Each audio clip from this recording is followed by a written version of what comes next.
万卷书不如行万里路，道听途说不如听我说说。大家好，这里是道听途说，分享不同的故事，希望能给您带来收获。有时候不是我们眼瞎，而是那些不是人的玩意装得比人还像人。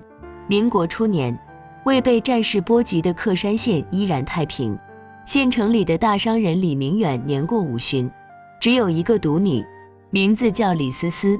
偌大的家业眼看没法传承，于是就想到找上门女婿法子。前朝的秀才谢梅生是远近闻名的才子，一手字画可谓克山一绝，只可惜乱世之中，再美的字画也没有一碗糙米值钱。李明远不识字，只认得数，他对满腹经纶的文人墨客非常向往，就算对方远没有自己富有，他希望后人能出一个文官，不至于像他这样在商场摸爬滚打，吃尽苦头。在李明远眼里，官比商富，只是他们不能像商人一样狭白出来。谢梅生便是上门女婿的完美的人选，他是远近闻名的才子，加上李明远的财富，后人定能在官场谋到出路。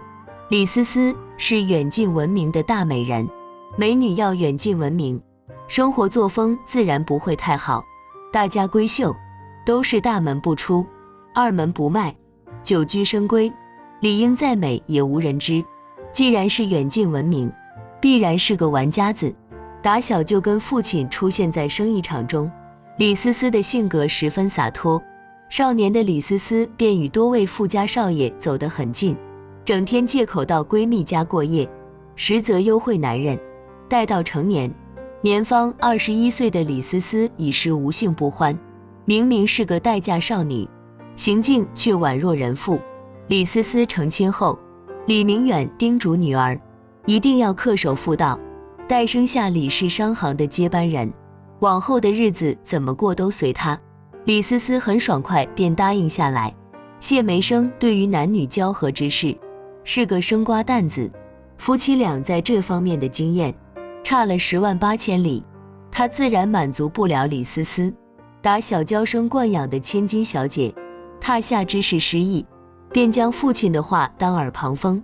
李思思晚上依然外出寻欢，而谢梅生以为妻子喜欢独睡，对此全然不知。谢梅生购置大量名书名画，每日用功苦读苦练。在他眼里，虽然读书当下无用，但他坚信总有国富民强的一天，自己的满腹诗书总有派得上用场的一天。谢梅生的画工字工越来越精湛，克山县城的大户都喜欢请他作画题字。一日，谢梅生应赵老爷邀请，为赵家抄写族谱，因旧族谱受潮，已然认不出字来，需要重新抄写。谢梅生见赵氏族谱居然是宋朝名家韦立之的狂草真迹，非常着迷，没日没夜研究其笔锋弯转的奥妙。谢梅生抄着抄着就忘记了时间，灯芯熄灭，谢梅生看了一眼窗外，发现已是3更时分，他伸了个懒腰，打算先到客房休息，明日再继续。就在他路过赵府西厢房时，他听到一阵熟悉的女子嬉笑声，来自一间灯火通明的房间。谢梅生心有疑惑，但又想到人有同样，鸟有同音，或许只是声音相像罢了，便继续朝客房走去。就在此时，那房间传出的男女声音愈发激烈，一个女子赤裸着上身，居然半身伸出窗外，很明显在她身后有男人在推搡她。娇喘中的女人紧闭双眼，丝毫不在意自己上半身裸露在窗外。谢梅生迅速扭过头去，非礼勿视啊！紧随着女性一声高亢哑音，谢梅生不由自主地看了过去。不看不要紧，一看吓一跳，这不正是自己妻子李思思吗？李思思眼睛慢慢张开，似乎意犹未尽，骂了身后的人一句没用的东西。突然她看到了呆若木鸡的丈夫，居然也在赵家，正失神地看着自己。他嘴角慢慢上扬，随手拿起一个烛台，扔向谢梅生，骂道：看什么看，你也一样，没用的东西，赶紧滚。随即他缩回房间，用力关上纱窗。第二天早上，李思思穿戴整齐，推开谢梅生的客房门，说道：你字写完没有？写完就一起回家。谢梅生十分生气，并没搭话。李思思怒了：给你脸了是吧？说完便让赵府家丁上前教训他。不到一盏茶的功夫，谢梅生脸上便有如夏天的花园，五颜六色。随后李思思雇了一辆轿子，将谢梅生带回李府。路上，李思思对谢梅生说道：你可是读书人，要懂点理，你也知道我的性情，自己收敛点，我收敛点，简直荒天下之大谬。你去偷人，让我收敛点。但谢梅生也想到，李大小姐可不是好惹的，自她入赘以来，已见过她的手段，弄残了一个家丁，还弄死了一个不听话的丫鬟。自己虽有夫君之名，但实则也只下个李府下人罢了。谢梅生不顾脸上的疼痛，说道：这次是我不小心摔倒了，但娘子你日后也注意生活作风，你们李氏家大业大，落下个不好名声就坏事了。李思思笑道：不好名声，坏事，你觉得克山城还有富人不知道我的作风吗？穷人知道了又怎样，能掀起什么风浪？当天，李思思买来2个水灵的丫鬟，都是28年华。到夜里，她将2人扔到谢梅生房里，随后又自己出去快活了。2个丫鬟一边哭泣，一边宽衣解带，躺到了坑上，任由谢梅生怎么赶都不走。想必又是些穷苦人家的黄花闺女，被李思思如此祸害。谢梅生也不知道这是补偿亦或是圈套，他深知只许州官放火，不许百姓点灯的道理，便独自到书房将就了一夜。李思思越来越放肆，开始把男人往家里带。李明远年纪大，晚上睡得死，全府人都知道的事情，唯独他被蒙在鼓里。现在这个姑爷不好当，在下人眼里，谢梅生成了妥妥的大冤种，有时身为主子，还要被下人可怜，实属无奈。谢梅生觉得自己该做些什么，他出去搞可以，但将野男人带回家中，实在过分。于是他从药书中寻的一配方，给岳父李明远调配补气血的药，加大了剂量，目的便是让他晚上精力充沛，不容易睡着。一连用药7天，谢梅生觉得时机已经成熟，便带上2个贴身丫鬟，让他们穿上李思思的旧衣，在李明远房门前打闹嬉戏。睡不着的李明远以为女儿大半夜不睡，想找她训话。在父亲眼里，女儿永远是那个天真无邪、长不大的小女孩。听见动静，2丫鬟遵循吩咐，迅速跑向李思思的房间，李明远则一路跟随，来到李思思房门前。他听到里面男女的交合声音，便扭头离去。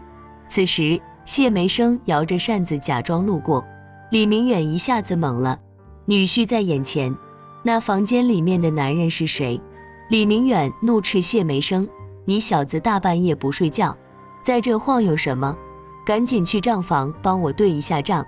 他还在为自己的急中生智暗喜，以为谢梅生并不知情。赶走谢梅生后，李明远操起一旁的木棍，一脚踹开李思思的房门。那场面简直不堪入目。李明远先是追着男人打，待他发现男人竟是县城的儿子，便转过头来追打李思思。打那时起，李思思就规矩了不少，她被禁足了。李明远的几个心腹佣人时刻跟在他的左右。谢梅生此时松了一口气，事情总算往好的方向发展，自己终于能够在下人面前挺起胸膛走路。好景不长，李明远暴毙，李思思请来的大夫说李老爷是操劳过度而亡。谢梅生哪里相信，李明远年纪不算大，身体一直很硬朗，把家庭生意打理得头头是道，守灵当业。谢梅生趁李思思去睡觉时，打开了李明远的棺椁，解开衣裳，他看到了几道触目惊心的伤痕，这可是被活活打死的啊！伤痕处的红肿高高隆起，明显是死前受的重伤。谢梅生被吓到了，他不敢逃，只能夹着尾巴做人。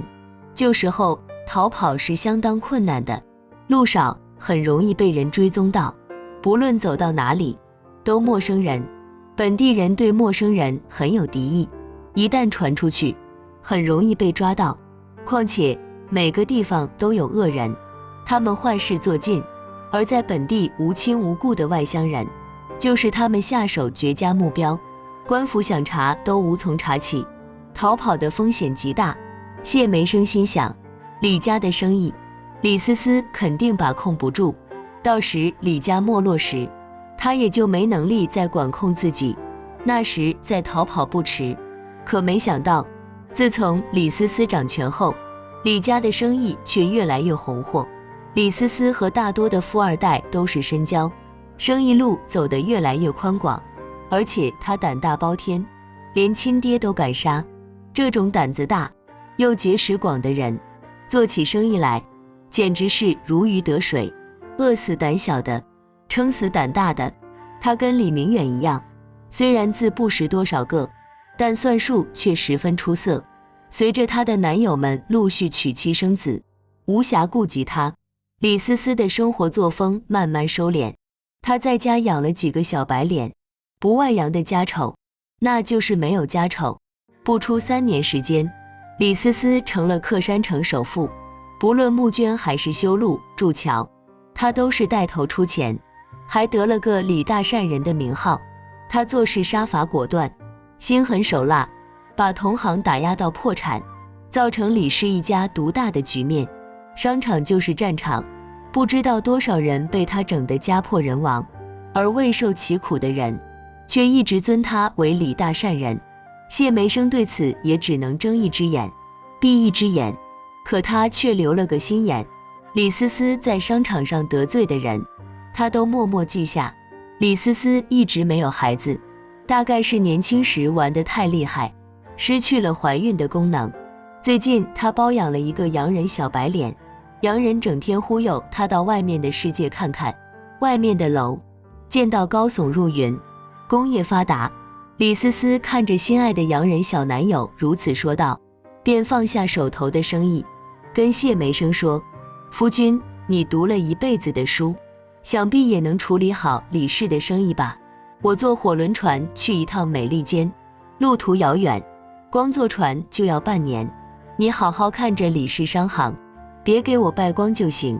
谢梅生大喜，古人说行船走马3分命，这可是脱离李思思的一大机遇。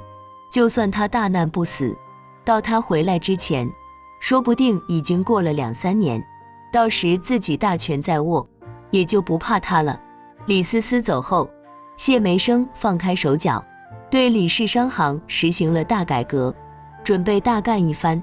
可无奸不商，深学儒道的书生怎么会理解商场的人情世故呢？他斤斤计较，力求账目清晰准确，本着不养闲人不养奸人的宗旨，辞掉账目不清的手下，水至清则无鱼。一些在李氏捞不到好处的人纷纷离去，谢梅生觉得是大喜之事。这些蛀虫走得越早越好，可不到2年时间，李氏商行就已经千疮百孔。谢梅生哪里知道，并不是李思思的算术出色，而是他不太会算账，只知道个大概。